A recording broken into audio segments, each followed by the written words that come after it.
Imagine for a second that life is a game. Let's say an RPG, for instance. We're all playing the same game, with the same levels on the same world. And even though we might have different skills, classes, and weapons, we're all here together with the same goal. We're gonna slay a dragon. So, you've loaded up the game, made your character, and you're good to go. And over at his house, your pal Johnny is doing the same thing. Except, his parents are doing pretty well for themselves, so they shelled out for the deluxe edition. This means even though you guys are starting at the same time, Johnny comes in stacked. Not only does he start out with 99 lives and a sweet guild hall, he also gets a fancy amulet that lets him collect way more gold than you. Now this is great for Johnny, because it means he gets a bit of a head start. He can smash through those low level zones and head straight for the high level areas, where the better paying quests are. He's gonna be slaying that dragon in no time.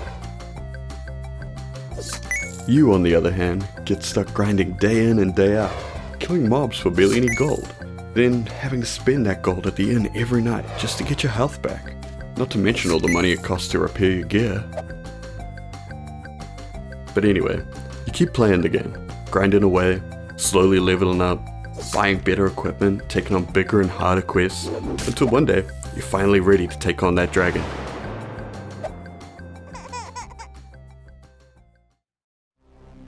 You put on all your best gear, stock up on potions, and charge into the dragon's lair. But things just don't go your way.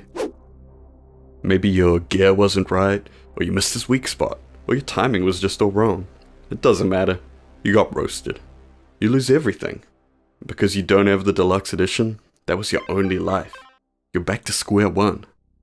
Johnny, on the other hand, runs in without a care in the world. And he's actually a bit shit at this, so he gets roasted too. But because he's got the deluxe edition, he's still got 98 more lives. So he gets back up, and he tries again, and again, and again, and again, and again, and again. Until one time, he does it. He kills the dragon. It wasn't easy, but he had all those lives, like a safety net stopping him from losing his progress. Now, if this is starting to sound familiar, maybe it's because I'm being a little transparent with this metaphor. What I'm trying to show here is that sometimes a little edge can make a huge difference in the way your life pans out. And it's possible to benefit from these things without even being aware of it.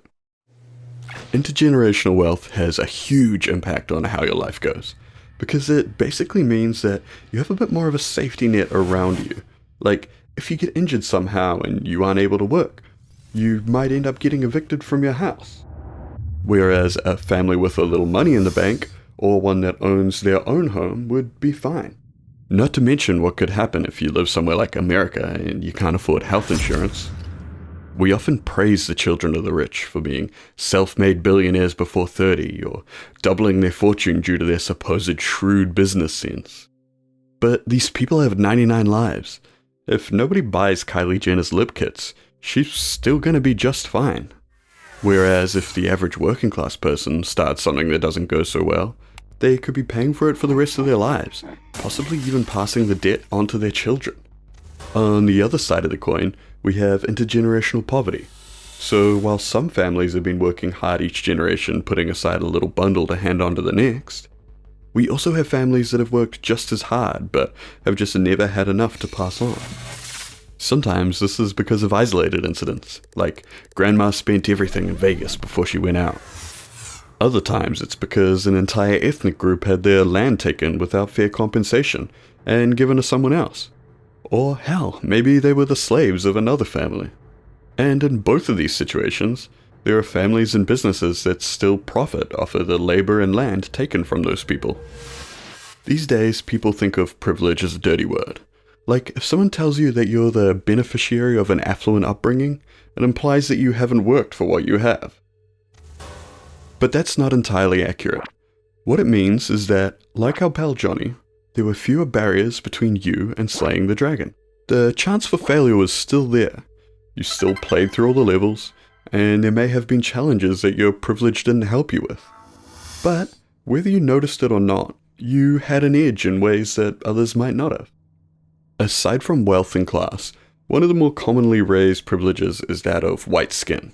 The idea that in societies built around white people, fairer-skinned folks have an easier time, mainly because whiteness is considered the default, whereas other races are treated as different or exotic, placing people of color as outsiders. In the most simple of terms, it really just means that in majority white societies, whiteness by itself isn't something that you're likely to face discrimination over. White people aren't the only ones with privilege though. A millionaire of color is still a millionaire, and while they may lead a generally more privileged life than the average white person, that doesn't mean they don't face discrimination based on their race in other ways.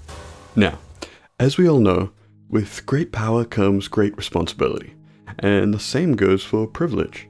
Once you're aware of the privileges that you benefit from, it becomes a moral imperative to use that privilege to benefit others that don't have the same edge.